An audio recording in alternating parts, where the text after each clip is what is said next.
Infobatis Televisión presenta El Observatorio Latinoamericano, la mejor información de lo que pasa en el sur del continente en los aspectos ambientales, tecnológicos, culturales, políticos y sociales a través de la señal de Infobatis Televisión, la televisora del Cebatis 11.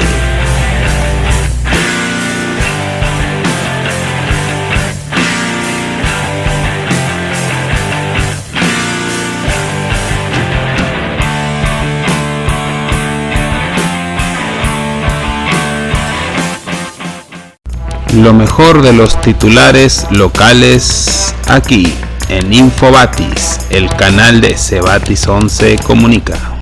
Atención a todos los usuarios de camiones. Infobatis presenta su noticia de localidad de la semana. Y esto es un problema que ha estado creciendo a como van pasando los días. Han aumentado muchísimo las quejas sobre el déficit de camiones en Hermosillo, la ciudad del sol. ¿A qué se debe esto? La respuesta se desconoce. Pero hay solo un poco más de 300 unidades de transporte público circulando por Hermosillo, y este no es el número adecuado para una ciudad tan grande como lo es. El problema del déficit de camiones es que ha estado desacomodando el horario de todas las personas, haciendo que éstas tengan que levantar aún más temprano y por supuesto desaprovechando a los menos favorecidos. A la persona de escasos recursos es algo que ha estado impactando bastante últimamente, debido a que a la tardanza de los camiones y a que la mayoría van llenos, estos han estado llegando tarde a sus trabajos, provocando como efecto secundario el recorte de sus sueldos y en los peores casos, despidos. Para estudiantes también ha estado afectando con sus horas de llegada, y esto es un problema que al parecer seguirá aumentando a como va pasando el año. Esperemos que a comienzos del año que viene este problema se vaya arreglando al introduciendo nuevas unidades de transporte público. Alimentos empujan alza en inflación. Hermosillo, Sonora. La inflación en el estado continúa a la alza al ubicarse en 8.76% en la primera quincena de septiembre. Se estima que para cierre de año pudiera rebasar los 2 dígitos. El rubro con mayor aumento es el de alimentos, con una inflación del 15.86%, con incrementos en productos como la papa y la cebolla. Según los datos del Índice Nacional de Precios al Consumidor del INEGI, los productos que registraron una mayor inflación en esta primera quincena son la papa, con un aumento del 139.54% anual, y la cebolla con 90.82%. Las expectativas para los últimos meses del año no son muy favorables. El economista José Manuel Félix indicó que se espera que la inflación continúe al alza y cierre el año con el 10%. Además de importar la inflación, esta alza se debe a la baja producción de productos agrícolas ante la falta de semillas, fertilizantes y migración del campo a la ciudad. Se están dejando de cultivar hectáreas de productos agrícolas porque no les llegan semillas, fertilizantes, hay mucha migración de campo a la ciudad. Como no hay siembra ni apoyo al campo, los campesinos primero producen para el autoconsumo y si no alcanza para vender, se van a la ciudad a buscar empleo.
Titulares nacionales por Infobatis, el canal de Cebatis 11 Comunica. 2 muertos y 3 heridos por el terremoto de magnitud de 6,9 que volvió a sacudir a México. Con información de la página Euronews, 2 personas murieron el jueves 22 de septiembre en la capital mexicana y 3 quedaron heridas en el estado de Michoacán por el sismo de magnitud de 6,9 que azotó al país durante la madrugada, como réplica del terremoto de 7,7 del lunes, según reportó el presidente Andrés Manuel López Obrador. Afortunadamente, no hubo daños mayores. Desde luego se lamenta la pérdida de 2 personas aquí en la Ciudad de México. Una señora que se cayó y se golpeó la cabeza falleció, y otra persona que falleció, según el informe de gobierno de la Ciudad de México, por un infarto, declaró en su rueda de prensa matutina. El terremoto ocurrió a la 1:16 de la madrugada, con epicentro a 81 kilómetros al sur de Cualcomán, Michoacán, donde también se suscitó el del lunes pasado, según el Servicio Sismológico Nacional, que primero había registrado una magnitud de 6,5 y después se ajustó a 6,9. Tuvimos una réplica del sismo con magnitud de 6,9 con epicentro en Cualcomán. Se sintió en Michoacán, Colima, Jalisco, Guerrero y Ciudad de México. Hasta ahora no hay reporte de daños, escribió el presidente mexicano en sus redes sociales. Precisamente en la capital se activó la alerta sísmica, por lo que cientos de miles de ciudadanos salieron a las calles para protegerse del temblor. Justamente el fenómeno ocurre tras el sismo que sacudió a México el pasado lunes, menos de una hora después del simulacro nacional que se realiza cada 19 de septiembre para conmemorar los terremotos de 1985 y de 2017, ocurridos en esta misma fecha y considerados los más destructivos de la historia reciente. Desde el último sismo de lunes, que dejó 2 muertos y 10 heridos en el occidente de México, ha habido más de 1000 réplicas y se estima que la de este jueves ha sido la de mayor magnitud. Con información de Euronews.com e imágenes de Diario Gestión, yo soy Paola Díaz informando para Infobatis Televisión. Titulares internacionales por Infobatis, el canal de Cebatis 11 Comunica. Cengi Solar, una empresa brasileña fabricante de módulos fotovoltaicos, dijo a principios de septiembre que planea invertir 440 millones de reales, o sea 85 millones de dólares, para establecer 2 fábricas de paneles solares en Brasil. Las 2 instalaciones tendrán una capacidad de producción anual de alrededor de 1 gigawatt de módulos. Las empresas brasileñas dijo a PB Magazine que tiene previsto abrir una tercera fábrica en 2024 para llegar a 1,5 GW de producción anual. Cuando lleguemos a la tercera fábrica en 2024, creemos que será factible una fábrica de células brasileña, debido al volumen de otros fabricantes de módulos y a nuestro 1,5 GW, dijo Everton Farding, director de operaciones e ingeniería de Cengi Solar.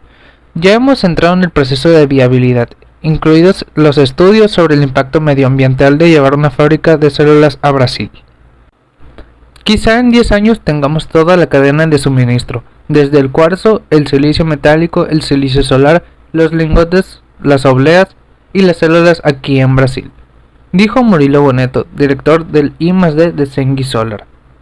Lo que estamos viendo es un proceso cíclico de reindustrialización en Brasil, en lo que se invierte en la fabricación de módulos fotovoltaicos, lo que aumenta el volumen de producción, que a su vez hace viables las fábricas de materias primas, que luego aumentan el volumen de fabricación de módulos, agregó al final.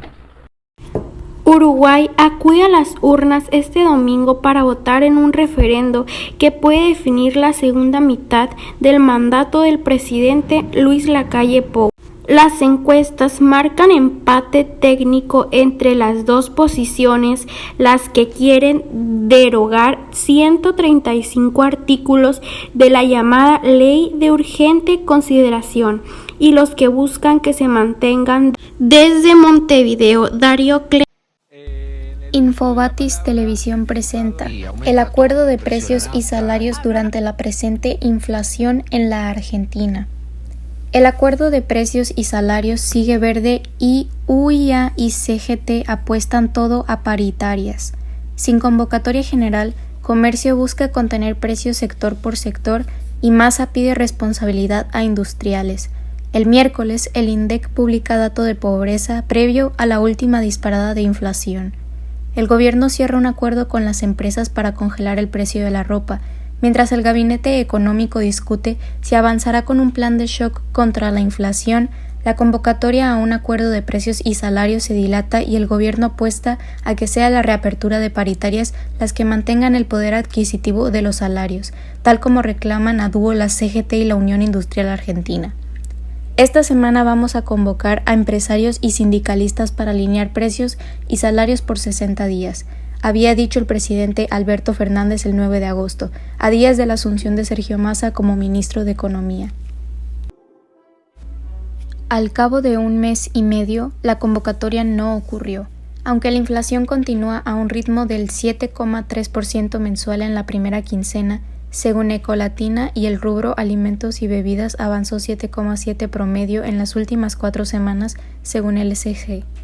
Fuentes oficiales empresarias y gremiales coincidieron en que la convocatoria prometida sigue verde.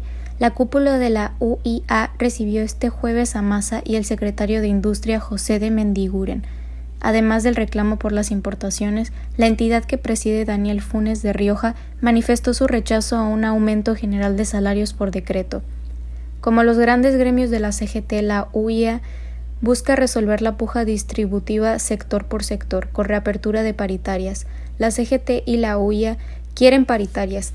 Creo que es lo mejor. Cada sector sabe quién le aprieta el zapato y cuál pueda dar algo más, ese es el criterio. Dijo el Mendiguren a El Cronista.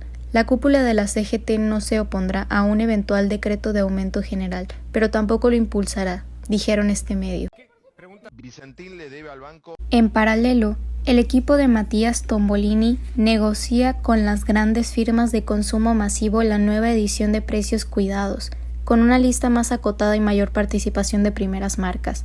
Hasta ahora, según fuentes del sector privado, hubo propuestas y contrapropuestas, pero sin definiciones sobre el impacto de sumar esas primeras marcas con precios de lista hasta el 50% por encima de los programas, y la frecuencia y el ritmo de actualización. Fue el concepto que transmitió Massa luego de la reunión de la UIA. Este miércoles, el INDEC difundirá el dato de pobreza del primer semestre. Especialistas la ubican en torno al 37% en la primera mitad del año. Los salarios formales le ganaron a la inflación. El desfasaje comenzó en abril, pero se aceleró desde el 7,4% de inflación de julio.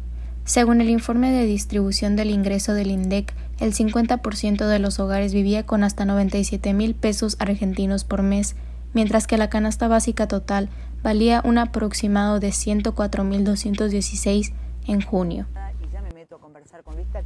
En ese periodo, recuerda la consultora MAP, los salarios aumentaron 1,4% en términos reales, pero con fuertes disparidades. El sector privado formal recuperó 1,6% el empleo público, que venía más rezagado, 5,2% y los salarios informales, 38% del empleo, cayeron 6,3% real.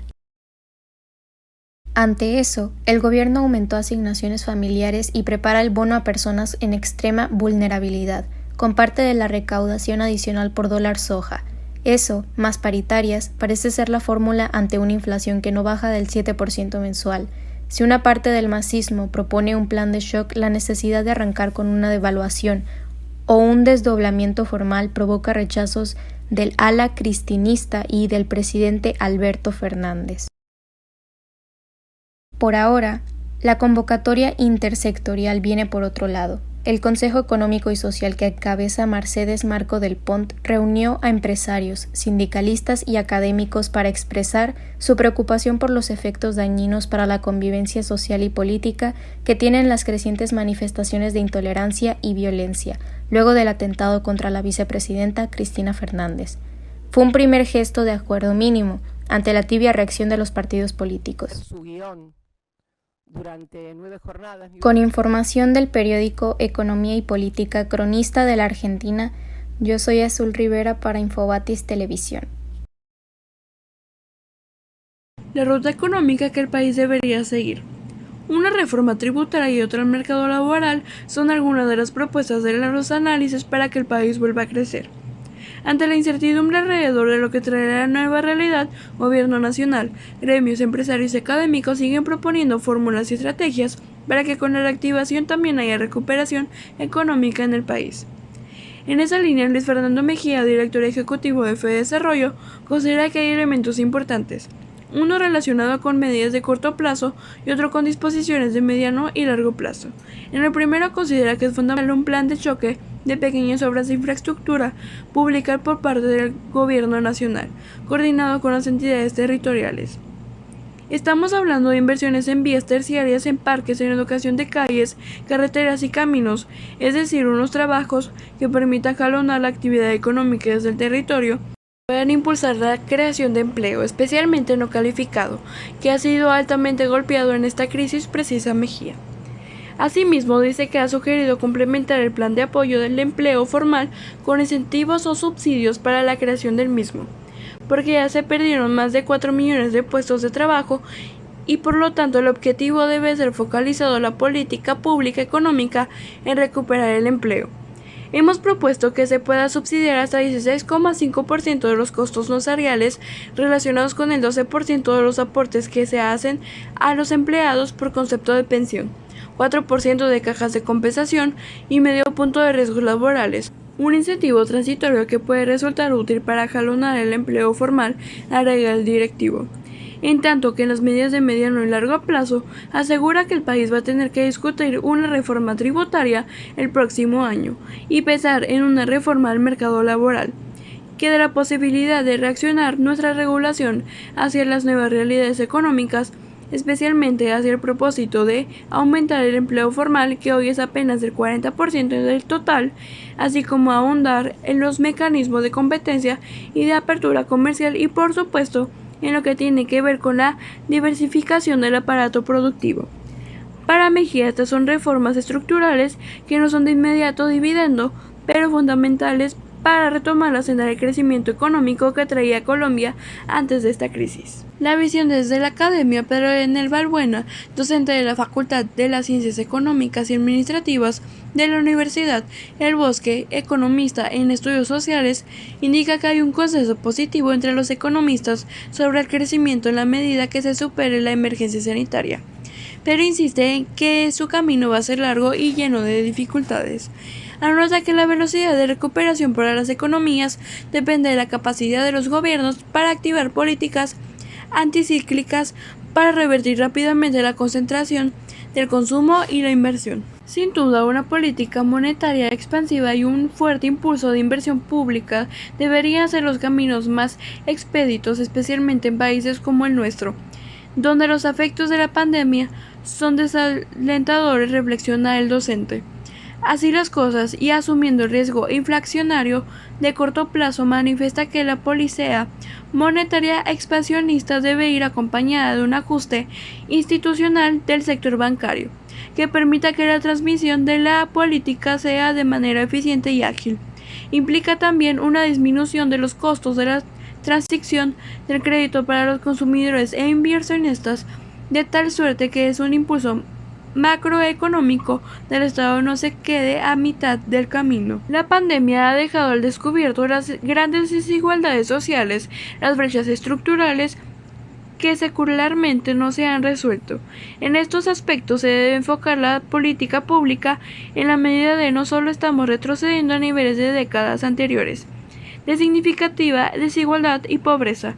De no advertir la necesidad de cambios estructurales, estaremos condenados a las nuevas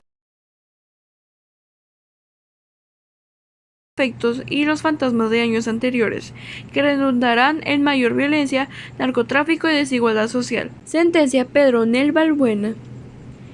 A su turno, Laura Andrea Cristancho Giraldo, docente de Economía del Politécnico Gran Colombiano, asegura que la COVID-19 llegó a América Latina en un momento de vulnerabilidad macroeconómica, hecho que se evidencia en el crecimiento del PIB regional, que disminuyó del 6 al 0,2% en lo corrido de la segunda década del siglo 2010-2019, tal como lo indica la CEPAL en 2020. Asimismo, destaca que la informalidad en países como Colombia representan casi la mitad de los ocupados, un hecho que ahondó la crisis.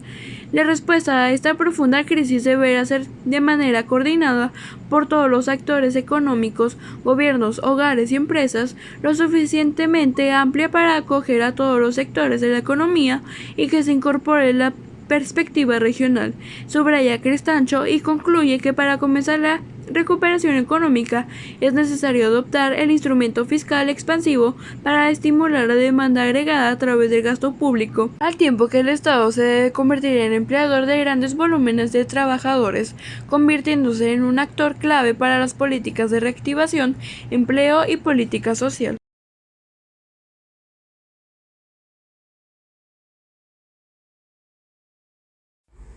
Por primera vez Colombia tiene un inventario de carbono negro. Se trata de un contaminante que no solo está asociado al cambio climático, sino a la mala calidad del aire.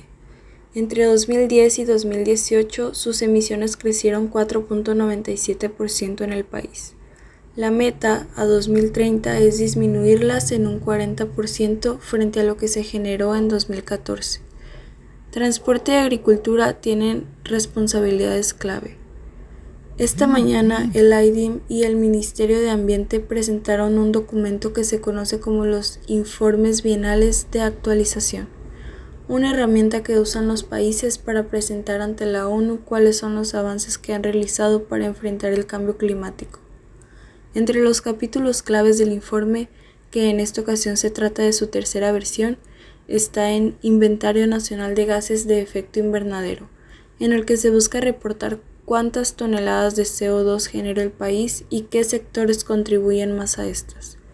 En esta ocasión y por primera vez, el IDIM también presentó el inventario de carbono negro, a veces conocido como hollín. Se trata de un contaminante que no solo está asociado al cambio climático, sino a la mala calidad del aire, que como se ha indicado recientemente causa morbilidad humana y mortalidad prematura. El carbono negro se forma con la combustión incompleta de combustibles fósiles, biocombustibles y biomasa, por lo que entender quién y cuánto se emite en Colombia es un tema clave para enfrentar el cambio climático. Según el informe, para el año 2010 en el país se habían emitido 26.77 gigatoneladas de carbono negro, cifra que creció a un total de 28.10 gigatoneladas para el año 2018. En otras palabras, esto quiere decir que hubo un crecimiento de 4.97% de carbono negro solo en estos 8 años y que la tasa de crecimiento media anual es de 0.64%. El sector que más contribuye a la generación de carbono negro es el de energía, con un 97.4%, seguido por residuos con 1.3%, ya que en el proceso de incineración de residuos también se genera este contaminante. Sin embargo, es este último sector el que más ha incrementado sus emisiones de carbono negro, ya que creció 8.57% en 2018 respecto a 2010. Los principales picos de contaminación por carbono negro en Colombia, dice el inventario, se presentan en los años 2011, 2014 y 2018, durante los cuales se emitieron en total 27.51, 27.80 y 28.10 gigatoneladas de carbono negro respectivamente. Por otra parte, entre 2015 y 2017 se presentaron las emisiones más bajas de carbono negro. Este comportamiento se debe principalmente a la reducción en el consumo de combustibles sólidos como el carbón mineral, residuos y leña en el sector de minerales no metálicos, agrega el inventario. Vale recordar que como parte de su compromiso de reducir el 51% de las emisiones de gases de efecto invernadero para 2030, el Ministerio de Ambiente de Colombia presentó ante la ONU la meta de disminuir las emisiones de carbono negro en un 40% respecto al nivel de 2014 para el año 2030. Esta meta no incluye las emisiones de carbono negro asociadas a incendios de bosques y praderas, dado que no se encuentra con información suficiente sobre esta actividad. Es decir, que considerando una emisión de carbono negro de 15.235 toneladas en 2014, la emisión máxima de carbono negro de Colombia en 2030 será de 9.195 toneladas, se explica el documento. También se señala que los sectores que tienen objetivos específicos para cumplir con esta reducción de carbono negro son el transporte y el agropecuario. Las tres metas para disminuir el carbono negro en Colombia son las fuentes móviles terrestres con motor ciclo diésel que se fabriquen, ensamblen o importen al país con rango de operación nacional tendrán que cumplir con los límites máximos permisibles de emisión de contaminantes al aire correspondientes.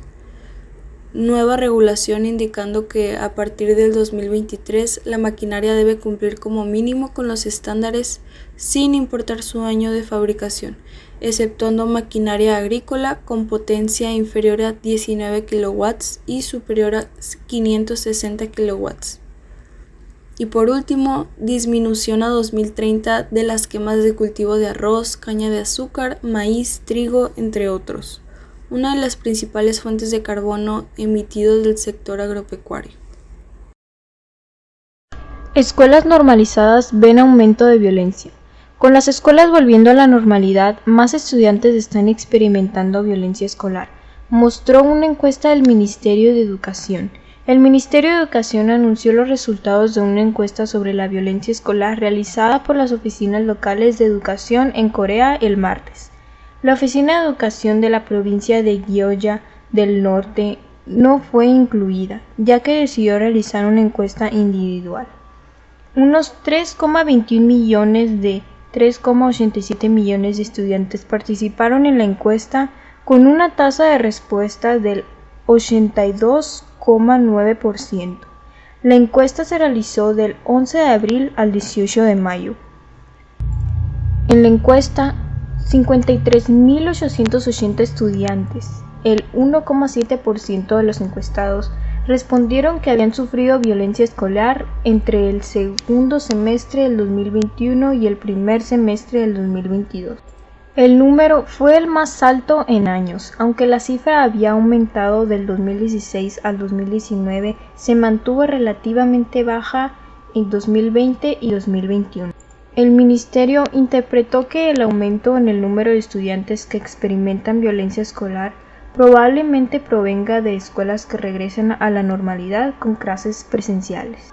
Más estudiantes se están comunicando con sus compañeros de clase física y verbalmente después de que las escuelas regresaron a la normalidad, dijo Han Yu-kyung, directora del Instituto de Prevención de la Violencia Escolar en la Universidad Femenina Ewha. Mientras que el 3,8% de los estudiantes de primaria, el 0,9% de los estudiantes de secundaria y el 0,3% de los estudiantes de secundaria dijeron que experimentaron violencia escolar. Han dijo, los estudiantes de primaria pueden ser más sensibles al uso del lenguaje violento e interpretarlo como violencia. Entre los que sufrieron violencia escolar, el 41,8% dijeron que estuvieron expuestos a violencia verbal, el 14,6% a violencia física y el 13,3% a intimidación. La tasa de ciberacoso, que subió al 12,3% en 2020 debido a las clases en línea, bajó al 9,8% en 2021 y al 9,6% en 2022. El Ministerio de Educación dijo que trabajará en el desarrollo de una aplicación móvil que permitirá a los usuarios denunciar la violencia escolar de inmediato, en cooperación con la Agencia Nacional de Policía y el Ministerio de Género. La derecha gana las elecciones en Italia y pone en bandeja el gobierno Meloni. Giorgia Meloni está camino de convertirse en la primera mujer en asumir el gobierno en la historia de la República al frente de una coalición de derecha que se ha impuesto claramente en las urnas. Esta vez, las encuestas no fallaron. El partido ultraderechista Fratelli d'Italia ha ganado con claridad las elecciones italianas del domingo y Giorgia Meloni va camino de convertirse en la primera mujer en asumir el gobierno en la historia de la República. Su triunfo queda cimentado por la contundente victoria de la coalición de derecha de FDL con la Lega de Matteo Salvini y Forza Italia de Silvio Berlusconi. tanto en la Cámara Baja como en el Senado. Aunque la llegada de la controvertida política romana al Palacio Chigi hace temblar a muchos en Europa, el complejo contexto institucional, económico e internacional limitará mucho su margen de maniobra en un país donde los gobiernos duran un promedio de 18 meses. Con información del Confidencial.com e imágenes de AFP Español, Francia 24 Español, yo soy Marijose Álvarez para Infobatis Televisión. Colombia y Venezuela, una relación de hermandad llena de altibajos y crisis. Desde 2015, las relaciones de ambos países se han visto afectadas por las divergencias de sus mandatarios. Bogotá, Caracas, Colombia y Venezuela, los hermanos siameses, con una historia común que nació del sueño de Bolívar, han tenido desde siempre una relación de altibajos y crisis acentuadas en los últimos 20 años por diferencias políticas e ideológicas entre los dos gobiernos. Los dos países comparten una frontera de 2.219 kilómetros en la que se sienten más que en cualquier otro lugar las divergencias del presidente Nicolás Maduro con los dos últimos mandatarios colombianos, Juan Manuel Santos e Iván Duque, así como el entusiasmo por la reconciliación con Gustavo Petro, el primer gobernante de izquierdas del país andino. La siguiente es una cronología de las fechas más relevantes de la relación bilateral y sus desencuentros de 2015, cuando Maduro cerró la frontera. 2015, 19 de agosto. Maduro ordena el cierre por 72 horas de la frontera entre Cúcuta, Colombia, y las ciudades venezolanas de San Antonio y Ureña, como parte de una operación contra delincuentes. 21 de agosto. Maduro decreta el estado de excepción en una franja fronteriza del Táchira por 60 días prorrogables y extiende indefinidamente el cierre fronterizo. 22 de agosto. Más de 2.000 soldados venezolanos revisan casa por casa una zona de frontera con Colombia en busca de paramilitares, contrabandistas y acusados de otros delitos. Santos afirma que el cierre unilateral de la frontera beneficia a la delincuencia. 21 de agosto. Más de 1.000 colombianos establecidos en Venezuela cruzan por trochas al fronterizo río Táchira en una salida desesperada para no ser expulsados y denuncian atropellos y violaciones de sus derechos humanos por parte de militares de ese país. 27 de agosto. Santos llama a consultas a su embajador en Caracas, Ricardo Lozano, y Maduro hace lo mismo con su representante en Bogotá, Iván Rincón. 1 de septiembre. Santos advierte que la Fiscalía colombiana está considerando presentar una denuncia ante la Corte Penal Internacional contra miembros del gobierno venezolanos por crímenes de lesa humanidad. 5 de septiembre. El secretario general de la OEA, Luis Almagro, visita Cúcuta para conocer la situación. 9 de septiembre. Santos afirma que la revolución bolivariana se está autodestruyendo y es la causa de los problemas que vive Venezuela. 11 de septiembre. Maduro declara el estado de excepción en otros 10 municipios fronterizos con Colombia.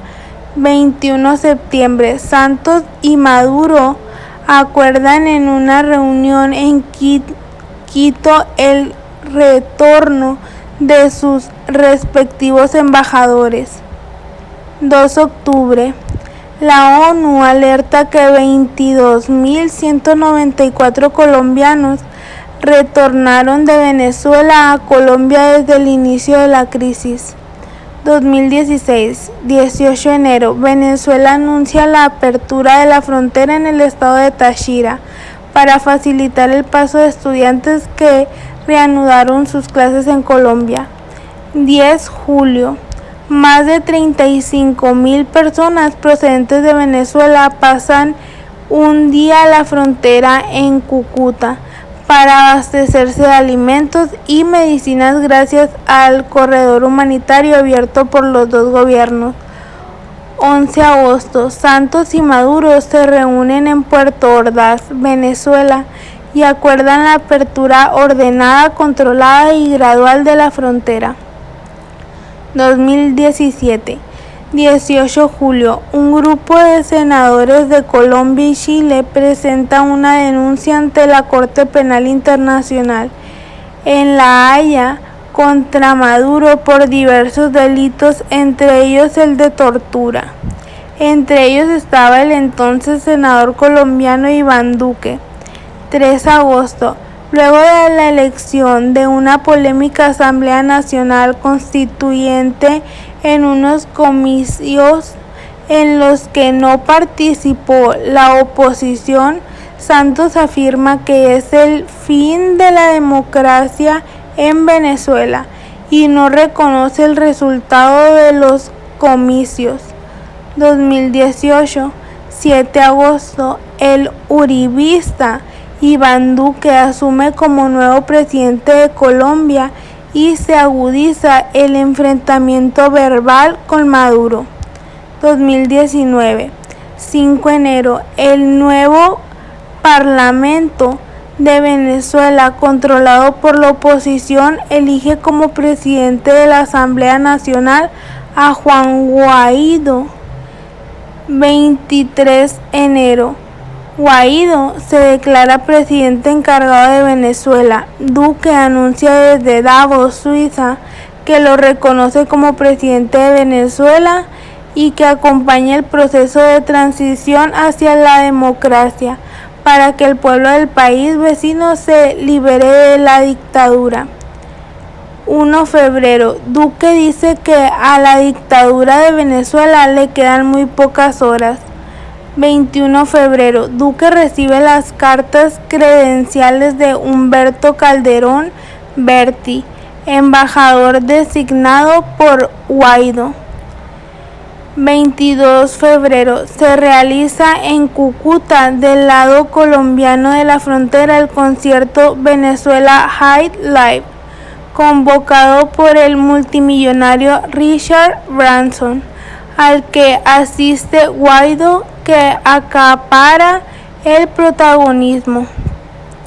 27 de febrero, Guaidó encabeza una caravana de ayuda humanitaria que intenta entrar en Venezuela desde la ciudad colombiana de Cúcuta, lo que provoca disturbios en la frontera. Maduro rompe todo tipo de relación políticas y diplomáticas con Colombia y da 24 horas de plazo a los funcionarios colombianos para que salgan del país. 2020, 3 de mayo. Maduro afirma que su gobierno ha frustrado la operación Gedeón, un aparente desembarco de mercenarios supuestamente entrenados en Colombia para capturarlo, y acusa a Estados Unidos y a Colombia de estar detrás de esa intentona. 2021, 2 de junio. Colombia comienza la apertura gradual de los pasos terrestres y fluviales con Venezuela, cerrados desde marzo de 2020 como parte de las medidas para contener la pandemia de coronavirus. 5 de octubre, Duque dice estar dispuesto a reabrir los servicios consulares en Venezuela, suspendidos desde 2019. 21 de octubre, Maduro hace un llamado a Colombia para normalizar las relaciones comerciales y diplomáticas. 2022, 19 de junio, el izquierdista Gustavo Petro, favorable a la reapertura de la frontera con Venezuela y al restablecimiento de las relaciones diplomáticas, es elegido presidente de Colombia. 22 junio. Maduro conversa con Petro sobre la paz y el futuro próspero de ambos pueblos. 7 de agosto. Petro asume la presidencia colombiana. El opositor venezolano Juan Pablo Guanipa pide a Petro que proteja a los perseguidos y exiliados políticos del país petrolero que se encuentran en Colombia. 11 de agosto. Petro designa al ex senador Armando Benedetti como nuevo embajador en Venezuela y Maduro nombra al ex canciller Félix Plasencia como nuevo embajador en Bogotá. 9 de septiembre. Petro y Maduro anuncian que el 27 de septiembre se reabrirá totalmente la frontera, lo que incluye el transporte de carga y la reanudación de vuelos comerciales. 13 de septiembre. Petro pide a Maduro que se haga garante de las negociaciones de paz, que su gobierno con la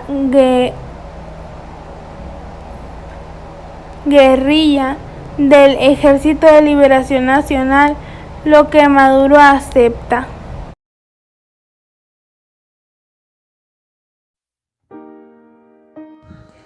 Todos exigimos algo a cambio. En este caso se exige la confianza por la democracia. Mi nombre es Devani Morioki García y expondré este tema.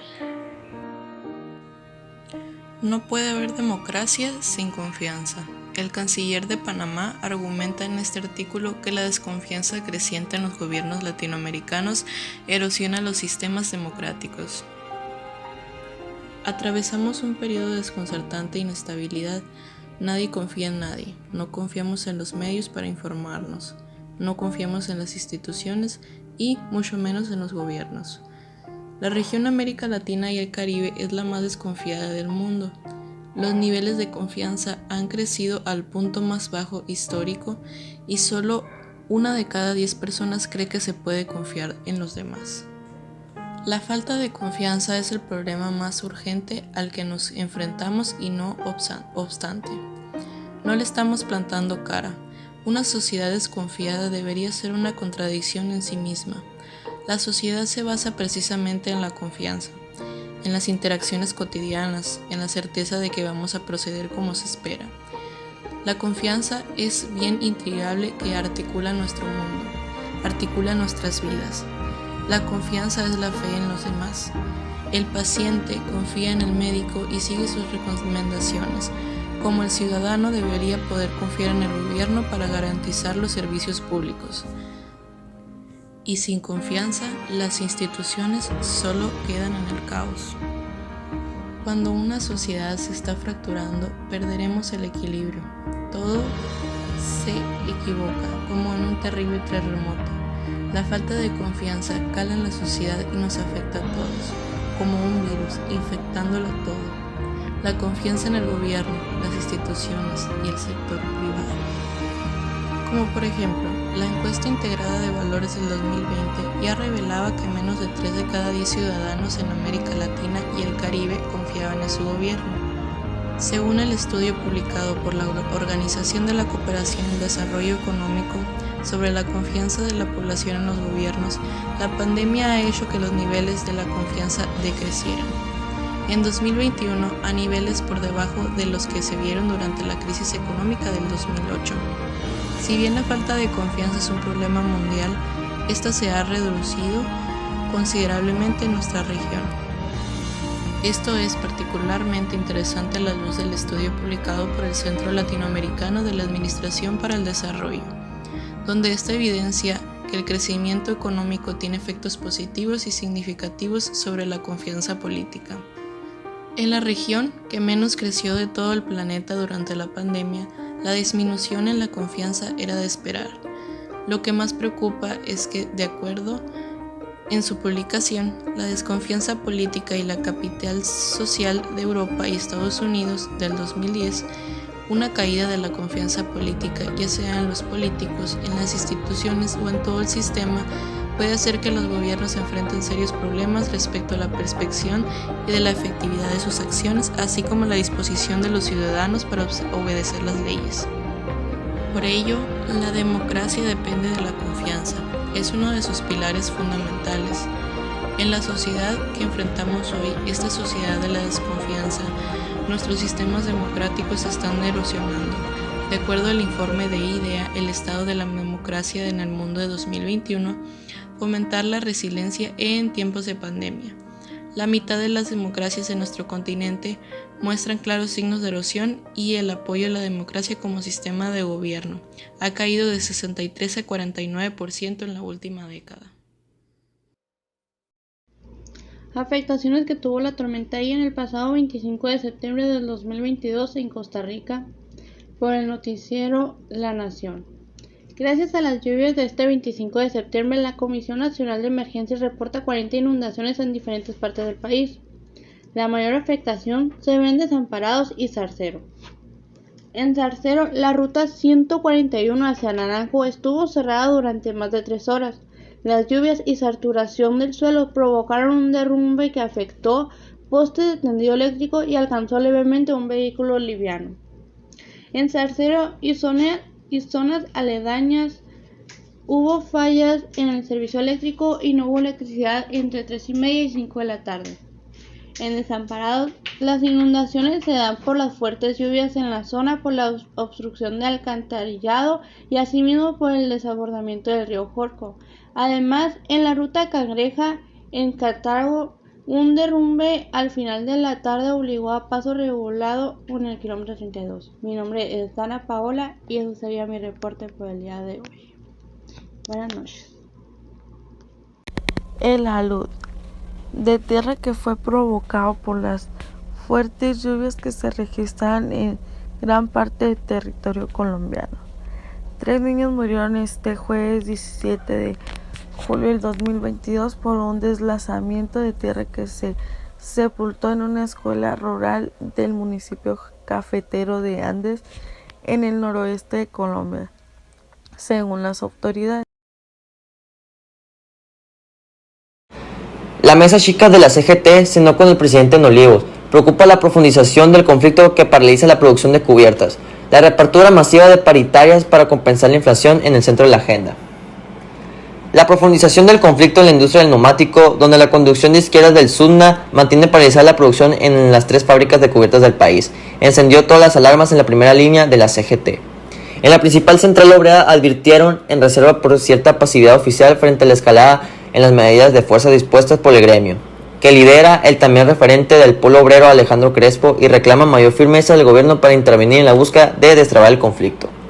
Aunque evitaron hacer públicas sus críticas, dentro de la central obrera se escucharon en las últimas horas fuertes cuestionamientos por la reacción del Ejecutivo frente a la ocupación de la sede del Ministerio de Trabajo de la Avenida Callao al 100 que llevó adelante la culpa del SUNA. Toman un organismo público y nadie los denuncia, reprochó un dirigente CGTista marcando las diferencias que mantiene la entidad con la metodología combativa de los criminalistas del neumático. La referencia fue también una crítica indirecta a la postura que asumió en el conflicto el propio Ministerio de Trabajo, Claudio Moroni, con quien la CGT mantiene un diálogo aceitado. La industria de los combustibles fósiles. La industria de los combustibles fósiles ha hecho todo lo posible para presentarse como un campeón ambiental que trabaja arduamente para reducir las emisiones de gases de efecto invernadero. Por supuesto, no se puede confiar en ellas. Han alimentado una crisis que se acelera rápidamente y que pone en riesgo la salud y la supervivencia de los humanos y de muchos otros seres vivos, todo en aras de enormes ganancias. Los líderes de la industria han estado engañando a sabiendas a la gente durante décadas sobre las consecuencias de quemar sus productos de manera derrochadora. Hace unos 45 años, los propios científicos del gigante petrolero Exxon advirtieron que el uso excesivo de combustibles fósiles provocaría una alteración del clima.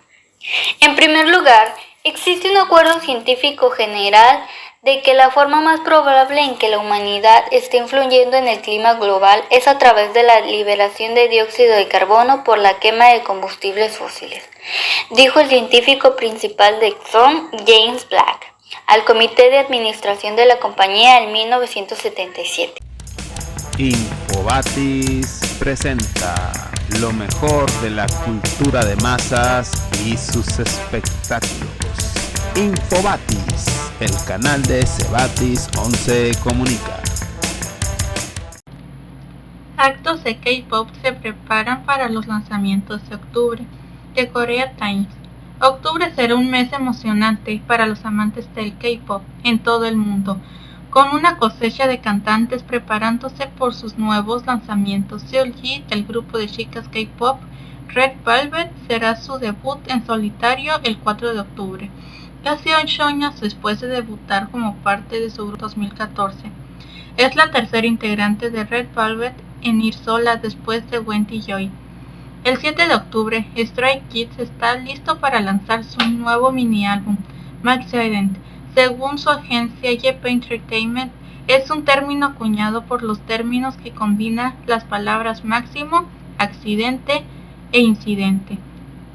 El grupo femenino novato de K-pop, LE SSERAFIM, lanzará su segundo mini álbum, Anti-Fragile, el 17 de octubre, unos 5 meses después de debutar con su primer álbum, Fearless. El quinteto es el primer acto exclusivamente femenino lanzado por HYBE, que alberga al gigante del K-pop, BTS. Además de las estrellas antes mencionadas, grupos como Dreamcatcher y Pentagon también se están preparando para los lanzamientos de octubre, calentando la competencia por los primeros lugares en diferentes listas de música. Infobatis presenta alta cultura, contracultura y cultura no occidental por Infobatis, el canal de Cebatis 11 Comunica. Utama llega a Bolivia tras recoger casi 30 galardones. No hay duda alguna, Utama es una de las cintas bolivianas que más reconocimientos obtuvo en el exterior.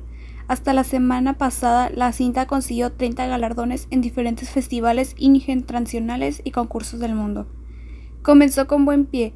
El filme se estrenó a finales de enero en el Festival de Cine de Sundance, uno de los principales eventos de cine de autor de Estados Unidos. Ahí ganó el premio del jurado en la sección internacional del evento.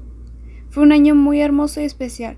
Pudimos mostrar este proyecto, este pequeño retrato de una parte del país a diferentes públicos del mundo. Parece que logramos que en otras latitudes se tenga empatía con dos personas que viven en una zona alejada del país, consideró el director Alejandro Loaiza. El filme no solo llegó a las pantallas de las muestras internacionales de séptimo arte, también lo hizo en salas comerciales y países como Francia, Grecia y Chipre, entre otros. Y el circuito continúa. Utama está incluida en el programa de nuevos encuentros como el BFI London, Reino Unido, el de la Asociación de Realizadores de Washington, el de Busan, Corea o de Bélgica. Asimismo, se espera su estreno en salas comerciales en Alemania, España, Italia, Reino Unido, República Checa y otros. Esto es sumamente importante para nosotros, ya que ha pasado mucho tiempo desde que una producción boliviana se distribuye de forma comercial en tantos países, agregó el director. En Bolivia, la cinta ya fue vista por los pobladores de la comunidad Santiago de Chubica, en Potosí. Fue ahí donde se filmó la obra audiovisual con apoyo de los pobladores y donde proviene el matrimonio real formado por Luisa Quispe y José Calcina, que interpretan a los protagonistas de la historia. Se organizó una función especial en el Coliseo del municipio. Ahí unas 400 personas vieron la flamante producción. En el resto del país, la película se estrenará el jueves 29 de septiembre. Estará en salas de casi todos los países. Paralelamente a las proyecciones, el director y los integrantes de su equipo tienen programadas varias actividades paralelas. Entre ellas están conversatorios, mesas redondas y otras. Estamos acompañando de cerca la película. He comprendido que este es un paso igual de importante que los otros procesos de producción, agotó. Y la cereza de la torta fue la selección de Utama como la representante boliviana ante los premios Goyas y Oscar del siguiente año. Esto quiere decir que el filme será evaluado por los organizadores de ambos galardones. Pasará poco a poco a distintas etapas hasta ser nominado.